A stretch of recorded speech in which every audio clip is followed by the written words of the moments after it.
Eu sou o Amílcar Correia e este é o P24. O El Niño está a chegar.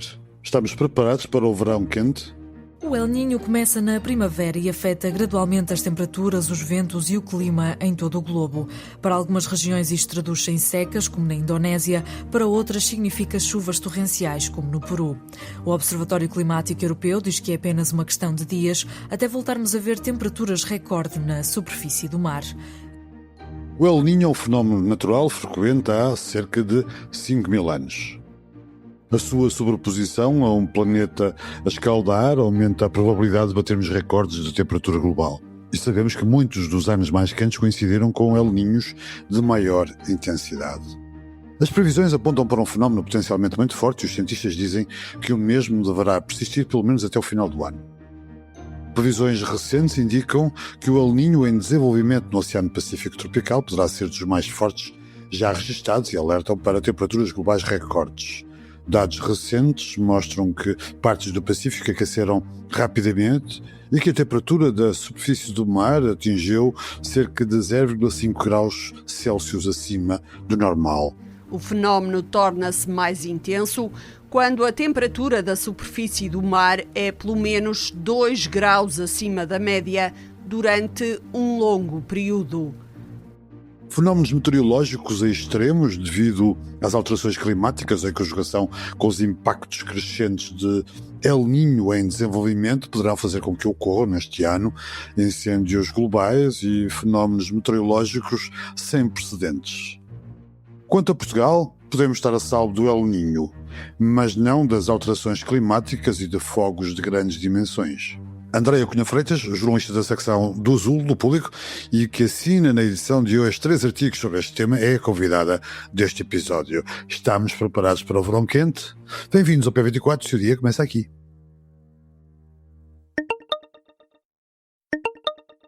Andreia Cunha Freitas, bem-vinda de novo a este P24, agora para falarmos sobre um outro assunto.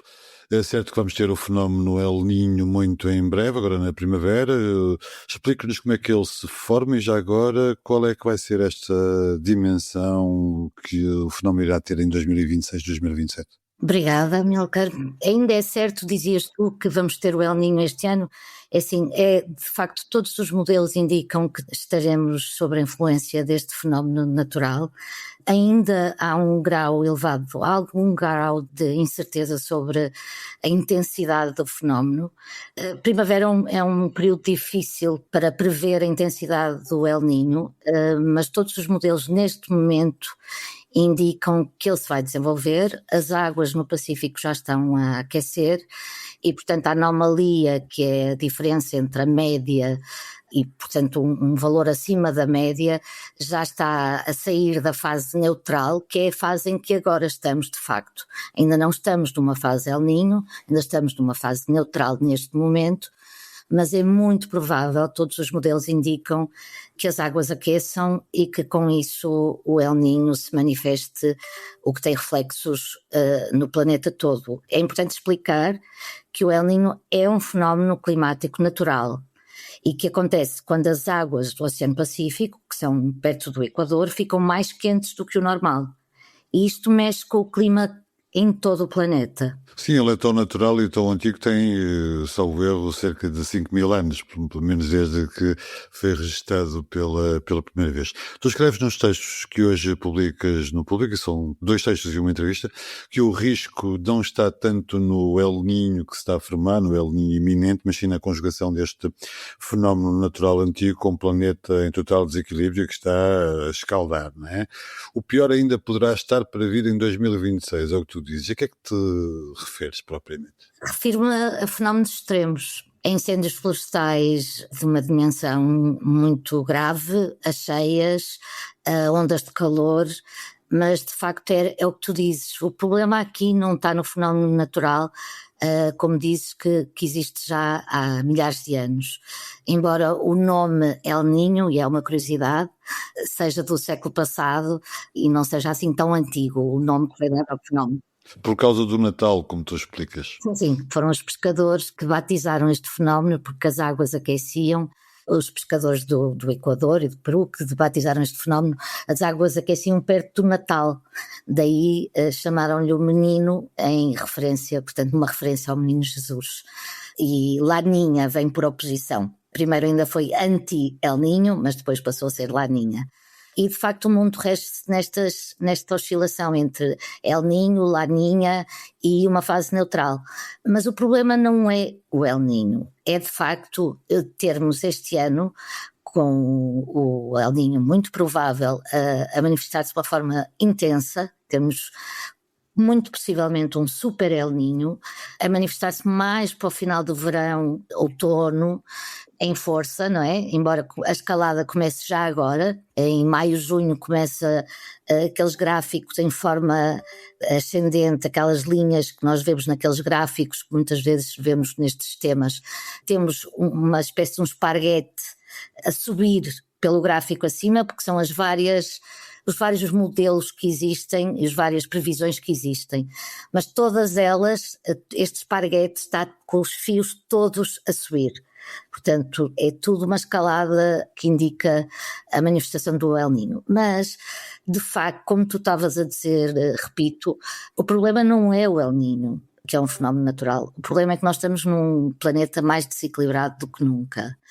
Nós já temos fenómenos extremos de 2026 e fenómenos recorde de incêndios, de cheias.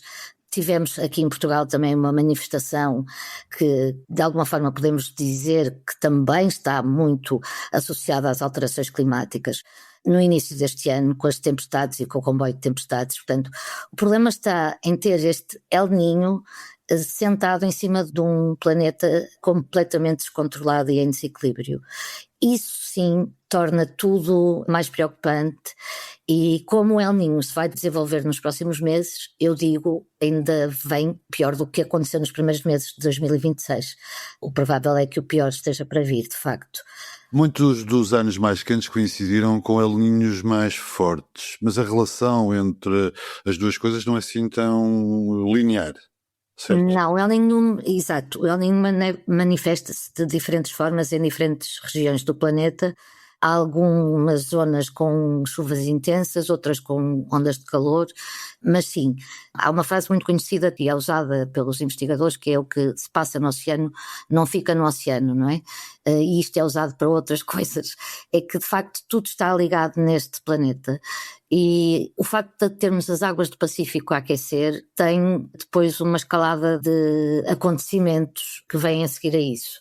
E portanto há mais calor, a própria atmosfera também fica mais quente, há mais calor, há mais fenómenos extremos, há mais risco de incêndios, há zonas mais críticas do que outras. A Amazónia, por exemplo, os investigadores têm alertado, pode ser uma zona muito, muito, muito vulnerável em 2026, com a combinação, repito, das alterações climáticas e o El Niño. Portanto, esta união, este casamento, é um casamento que é tudo o que nós não precisávamos, porque só por si as alterações climáticas já estão a fazer estragos suficientes e com esta união com o fenómeno El Niño as coisas podem ficar um bocadinho dramáticas, sim. A Europa é o continente onde a temperatura mais tem subido, mas aparentemente será o continente menos atingido pelo fenómeno. O que é que justifica isso? Historicamente é o continente menos atingido pelo El Niño, não é muito é um dos continentes menos atingidos pelo El Niño, a Europa. Fica mais ou menos a salvo desta influência e é de facto o continente que está a aquecer mais rápido na Terra. Ele está a aquecer 2 vezes mais rápido, mais depressa, 2 vezes mais depressa do que a média global. Portanto, ainda assim teremos o risco aqui de acrescido de ondas de calor mais intensas. No caso de Portugal, e interessa-nos a Europa, mas interessa-nos também um pouco, muito mais se calhar o que se vai passar em Portugal. Portugal está aqui com uma situação bastante complicada pela frente por causa do comboio de tempestades que já referi, que atirou para o chão milhões de árvores e essas árvores e ramos são combustível para fogos florestais dramáticos. O próprio Ministro da Administração Interna, o novo Ministro, já alertou para isso várias vezes e tem alertado nos últimos. Falou num verão terrível na perspectiva, não é? Falou num verão que pode ser terrível e perdoa-me um registro mais coloquial, mas via-se que estava um bocadinho à rasca do que é que pode estar por aí, ainda que o dispositivo esteja aumentado, o dispositivo de combate a incêndios. Mas de facto há muito, muito combustível em terra. O verão pode ser muito seco e o risco de incêndio florestal é muito, muito elevado. Portanto, é importante, eles alargaram o prazo aos portugueses para limpar os seus terrenos até 30 de junho. Esperemos que isso aconteça, porque a cooperação da população é essencial. Não é só das juntas e das autarquias e do governo, mas mesmo os proprietários do terreno e, como sabes, grande parte do território português é privado, têm que ter esta responsabilidade acrescida este ano, não é? Portanto, além da subida da temperatura para níveis talvez recorde, não é? Portugal também defronta-se com esse problema com consequência do comboio de tempestades. Estamos preparados para o verão quente? O que é possível fazer para prevenir melhor esta conjugação de fatores entre fenómenos naturais e antiquíssimos como o El Niño e depois todo este aquecimento global? Bem, é preciso fazer muita coisa no terreno e isso está estudado, há muitas formas de prevenir. É preciso, por exemplo, ativar sistemas de alerta à população, ter esses sistemas de alerta, até porque os incêndios florestais não são só árvores a arder, têm riscos significativos para a saúde humana, para a nossa saúde. Este fumo tem um impacto na nossa saúde que não pode de maneira alguma ser desprezado, portanto há alertas às populações a fazer, há esse sistema de alerta, tem que estar a funcionar, mas há também muita coisa no terreno e a Agência de Incêndios Florestais de Coordenação já está a trabalhar para minimizar um pouco o impacto dos fogos em Portugal e, portanto, há fogo controlado, há várias estratégias que podem ser colocadas no terreno para minimizar o risco. Mas o risco está aí e o verão está aí, falta um mês e uns dias e estamos no verão. Portanto, todos os cuidados são poucos e toda a prevenção possível é necessária. Agora, estamos a afastar um bocadinho do El Niño para falarmos dos fogos, porque realmente eu acho que esse vai ser o principal problema de Portugal este ano e este verão, mas eu não queria deixar de escapar esta oportunidade de te dizer. Primeiro, queria-te explicar um pouco como é que os cientistas, porque eu acho que as pessoas não têm muito bem noção de como é que se prevê a chegada ou não do El Niño. Há uma série de sensores e de boias no Pacífico que vão registando a temperatura das águas e essas boias já registram um aumento de temperatura neste momento. Agora, quando esse aumento de temperatura ultrapassa cerca, julgo que é um limiar dos 2 graus Celsius, aí estamos perante uma manifestação muito forte do El Niño, é um super El Niño. E é isso que alguns modelos já prevêem com alguma probabilidade.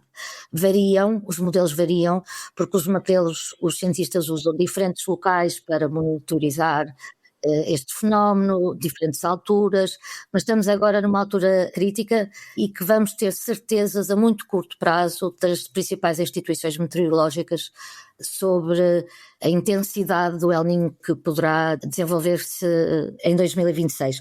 Quanto ao desabafo, não queria deixar escapar a oportunidade.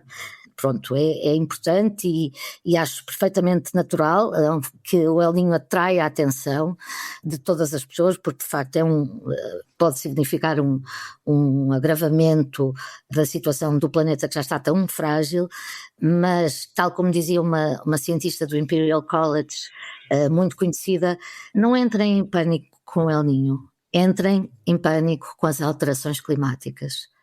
Essas sim estão a destruir o planeta todos os dias, com ou sem El Niño, com Laninha, com uma fase neutra, essas sim é preciso travar. E o que nós temos visto atualmente são os governos a recuar e países muito importantes na equação das alterações climáticas a recuar nas medidas de mitigação e de adaptação. E é aí a nossa principal frente de luta. Não é o El Niño que nos deve apavorar, são mesmo as alterações climáticas. Essa é uma citação que tu fazes num dos artigos que publicas hoje e cuja leitura recomendo desde já depois da audição deste podcast. André Cunha Freitas, foi um prazer ter-te aqui no P24. Obrigado. Obrigada, Amílcar. Eu acho que a esquerda está no meio de uma crise de identidade. Acabo com uma sugestão de outro podcast. A escritora Ana Barbosa Pedrosa é convidada do novo episódio de O que fazer quando tudo arde. Quis inscrever-se no Bloco de Esquerda aos 13 anos, mas como o BE não tinha organização juvenil e não aceitavam menores de idade, teve que esperar pelos 18 anos. Neste episódio deste podcast falamos da catástrofe eleitoral e da crise de identidade da esquerda e também sobre a identidade de género, para ouvir em público.pt ou nas suas plataformas preferidas de streaming. Obrigado por ouvir o P24. Voltamos amanhã. Para não perder os novos episódios, subscreva este podcast do Público na sua aplicação preferida. Para além deste programa, há mais para descobrir em público.pt/podcasts.